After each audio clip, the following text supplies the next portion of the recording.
Okay, good morning, millionaires. Good morning, millionaires. I hope everybody's feeling incredible this beautiful morning. My name is Haziq Ali. I'm a self esteem development fanatic, starting with my own, and I'm a revenue acceleration expert. Our whole goal is helping you make more money with your business. Our whole goal is helping you go further, faster, with less effort. And we do this Monday through Friday. Our whole purpose is helping you to start your day off the right way. So we do visualization exercises, we do affirmations every morning. But before we get into that, we always give you a little bit of either mindset, skill set, or heart set, something that's going to help you grow your business. But let's start with you, man. Rep your city. We want to know what kind of business you have. This is like free promotion. What city do you come from? What kind of business do you have? How do you use that business to help other people? That's another really big point. Would love to hear what you're doing out there in the world to improve this world that we live on. A lot of people don't recognize it, but service is the rent we pay to live here on planet Earth. So entrepreneurship is where faith and service kind of meet up. I believe entrepreneurs are God's favorite people. You feel me, Damon? Yeah, Yuli, good morning, good morning, good morning, Eden. I'm glad you made it in this morning, Queen. Yeah. Brooklyn, New York is in the house. Let's go, Miss Mandy. So, if you don't know and if you've never participated in it before, then please make today the day that you join our newsletter. It now comes out every single Monday at 3:30 p.m. We call it Millionaire Mondays. You know what I mean?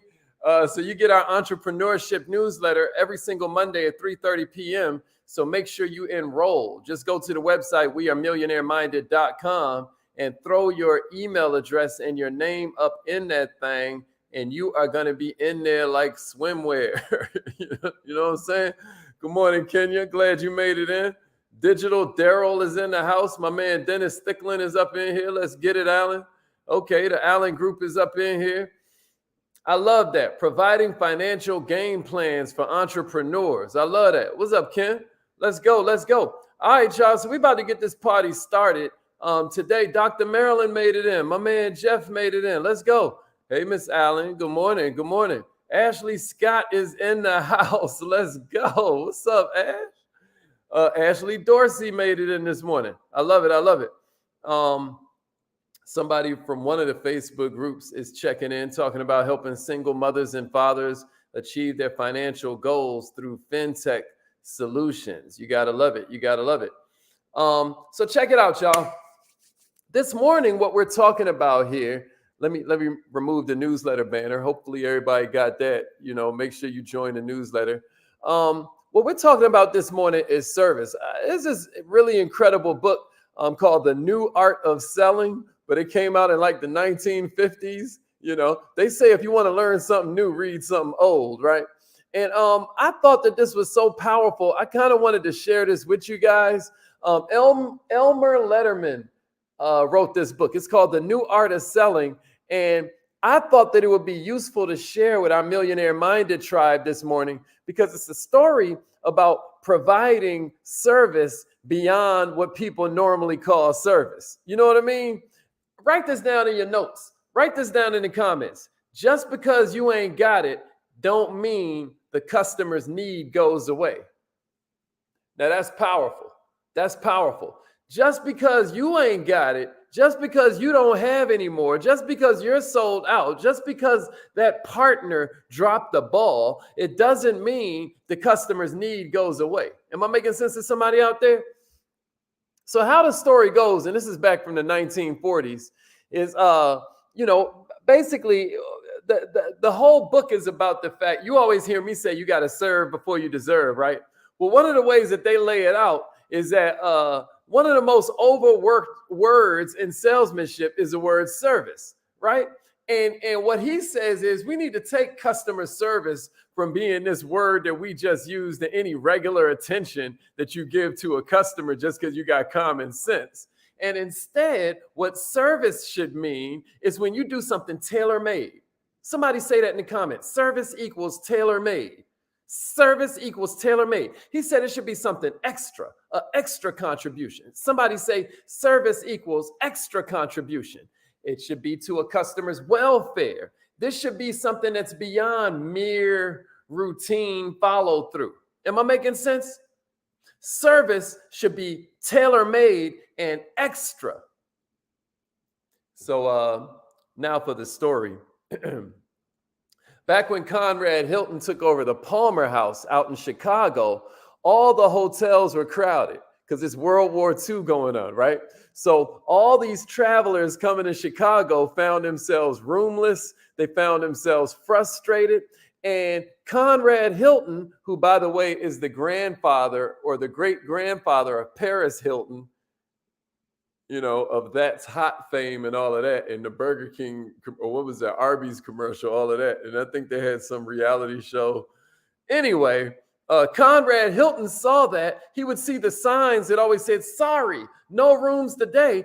And it would just get to him. He felt that when he saw the word sorry, it looked so weak. It looked so insincere. He put himself in the shoes of the traveler. He said, what if it was me that was arriving in the city and I'm looking for a room in the Palmer House? And then it just says, sorry, no rooms available. No rooms today without reservations. I mean, he could feel the bile raising in his own throat, right? So it wasn't long before that sign was gone. And before you know it, he'd replaced it with help desks. He'd replaced it with help desks that had people staffed there that were ready, willing, and able to help any stranded traveler find a room in another hotel. And they weren't always successful finding a room in another hotel. But I'll tell you what, no guest left the Palmer without feeling like somebody sincerely wanted to help them. Not a single person walked away from the Palmer Hotel without knowing beyond a shadow of a doubt that somebody had their back. So guess what happened when days later, there's a situation where there's more rooms than there are guests? Guess who stays packed up? You know, a second source of irritation in those days was that a lot of times there would be such a big delay when you would show up for your hotel. You would show up for your hotel and they'd say, oh, we can't give you the room until somebody checks out at 3 p.m. So now the hotel traveler is just stranded. So another thing that Hilton did was he set up facilities in his hotel where they could take a shower and shave and get any messages that they needed by telephone or courier service, whatever it is.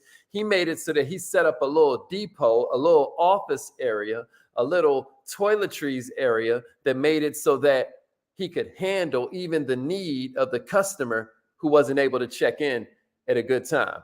This is thinking about service from the customer's perspective. This is where a customer becomes a client, millionaires. Never forget, a customer is just somebody who pays you for a service. A client is somebody who's under your protection. Millionaires, do you have customers or clients? Do you have customers or clients? I want you to consider that this morning. You know, this client came for a definite product, right? In the regular flow of things, they couldn't be given that product. The problem presented, therefore, was how do we retain this customer's goodwill while being unable to satisfy their specific demand? What a $1 million question. So what Hilton did was he used his ingenuity, right? He used a series of unique and ingenious new combinations. None of this stuff was new. There was nothing new about trying to get a second hotel, right? When you couldn't get into the first hotel you wanted. But there was something decidedly new. There was something unavoidably new, especially in that era of competition, about one hotel going out of its way to find that customer a room in a whole nother hotel. It gave a whole new dimension to the word guest, right? When you're talking about guests in a hotel business, because what Hilton basically said was anybody who comes to the Palmer House is our guest. Even if we put him temporarily in somebody else's hotel, they still our guest. Is that crazy? Is that crazy? If we can't accommodate them, we're going to get one of our neighbors to do it. And even when they stay in that neighbor's house, they're going to recognize they still our guest. Even though we temporarily forced to put him somewhere else. Am I making sense, y'all? With the same ingenuity, he was like, yo, if a man comes with a reservation and they can't get his room, they're going to get annoyed. From his point of view, he has a right to get annoyed. But why does he want the room right away? What's going on?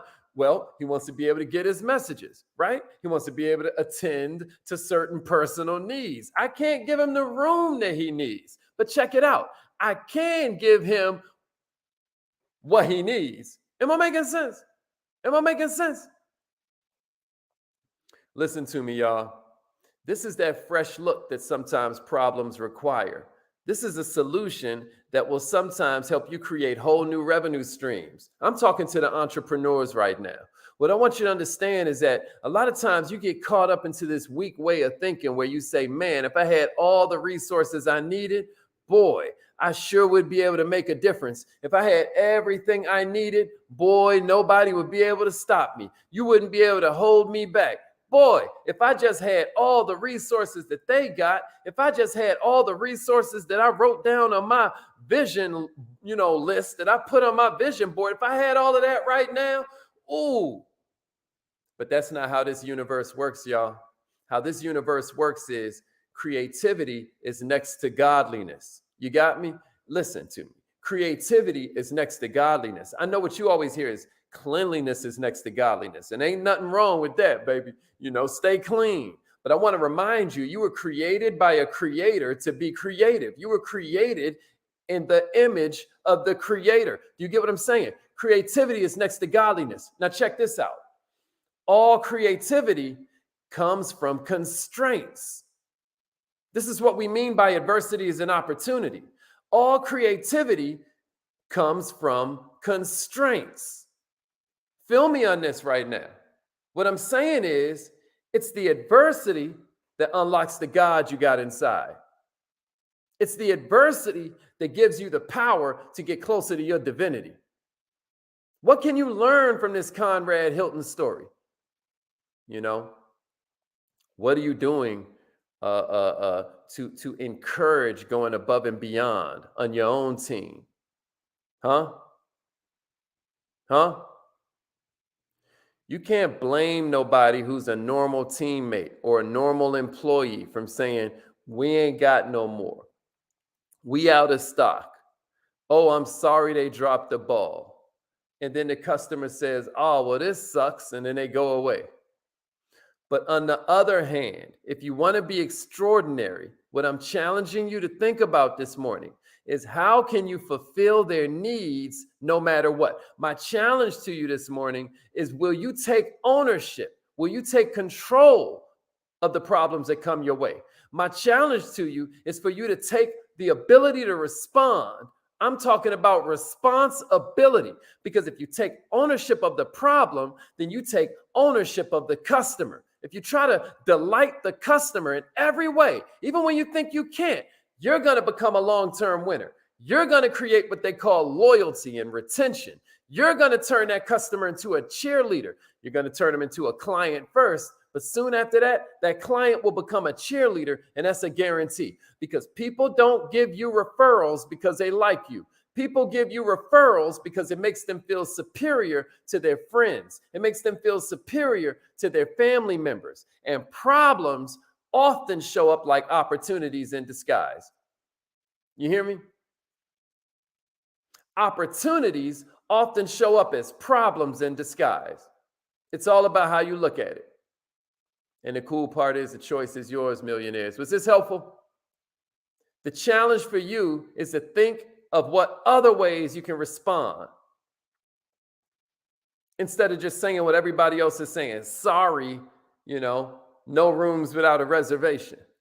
Sorry, we're out of that. Sorry, that went so bad for you. Sorry, that sale ended yesterday. Just because you can't feel the need don't mean the need goes away. It just means somebody else gets to feel it. And that's a big mistake. Hope this was helpful, y'all. It's affirmation time. It's affirmation time. Let's get it. Let's get it. Hope you are ready to get it. Let's get it. Call in right now. Millionaires, repeat after me. Say it like you mean it. I am